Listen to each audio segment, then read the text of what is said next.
ഒരു കാലത്ത് ആരാധിച്ചിരുന്ന മനുഷ്യരുടെ ഒപ്പം ഒരു അഭിനയ പാടിയിട്ട് അതേപോലെ തന്നെ ആ ഒരു ലെവലിലോട്ടൊരു എത്താൻ സാധിക്കും, അല്ലെങ്കിൽ ഒരു ബാക്കിയുള്ളവരുടെ ആരാധന പാത്രമാകാൻ കഴിയുമ്പോൾ ഉള്ള ഫീൽ എന്താണ്?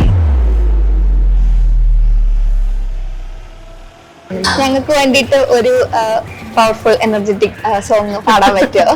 പിന്നെന്താ ഇങ്ങനെ സംഭവിക്കും. ഈ കർണിക മൂവിയിലെ മ്യൂസിക്കിനെ പറ്റി എന്താ പറയുക? ഡയറക്ടർ തന്നെയാണ് എന്റെ മ്യൂസിക്കും ചെയ്തിരിക്കുന്നത്. അപ്പം എങ്ങനെയാണ് ഈ സിനിമയിലെ മ്യൂസിക് എങ്ങനെയാണ്?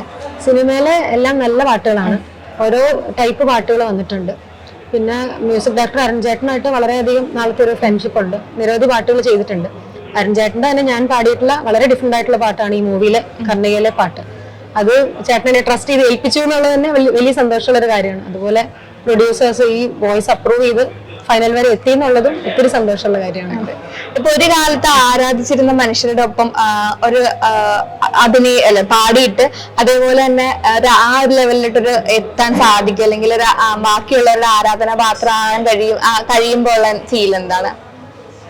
അങ്ങനെ ഒന്നും ചിന്തിച്ചു പോയിട്ടില്ല ഞാൻ.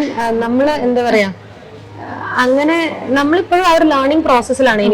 ഞാൻ എന്നെ കുറിച്ച് അങ്ങനെയാണ്, എനിക്കിപ്പോഴും എന്റെ ഒരു ബെറ്റർ വേർഷൻ ആകുക എന്നുള്ളത് മാത്രമേ ഞാൻ ചിന്തിച്ചിട്ടുള്ളൂ, അല്ലാതെ വേറെ അങ്ങനെ ഒന്നും ചിന്തിച്ചു പോയിട്ടില്ല.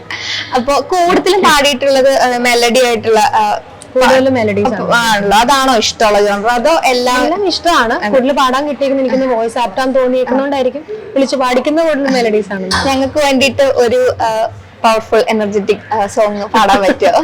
പിന്നെന്താ. கொஞ்சம் நிலவு கொஞ்சம் நெருப்பு ஒன்றா சேர்ந்தால் எந்த தேகம், கொஞ்சம் நெஞ்சு கொஞ்சம் அமுதம் ஒன்றாக சேர்த்தால் எந்த கண்கள், கொஞ்சம் மிருகம் கொஞ்சம் கடவுள் ஒன்றா சேர்ந்தால் எந்த நெஞ்சம், சந்திரலேகா ചന്ദ്രലേഖ ചന്ദ്രലേഖ ചന്ദ്രലേഖ. നല്ല രസമുണ്ടായിരുന്നു. ഒത്തിരി ഒച്ചെടുക്കാൻ പറ്റത്തില്ല ആൾക്കാരെ മേടിച്ചിട്ട്. കുറച്ച് ചോദ്യങ്ങൾ ഫ്രണ്ട്സിന് ചോദിക്കാനുള്ള ചോദ്യങ്ങളാണ്. എന്തൊക്കെയാണ് മാമിന്റെ ഔട്ട്ഫിറ്റിന്റെ ഒരു കോസ്റ്റ് വരുന്നതെന്ന് ജസ്റ്റ്? 5000 ടിവിയിലൊക്കെ ആണല്ലോ. എന്റെ കമ്മലിന് 5000 രൂപ, എന്റെ ഉടുപ്പിന് 100 രൂപ, അതേപോലെ ചെറിയ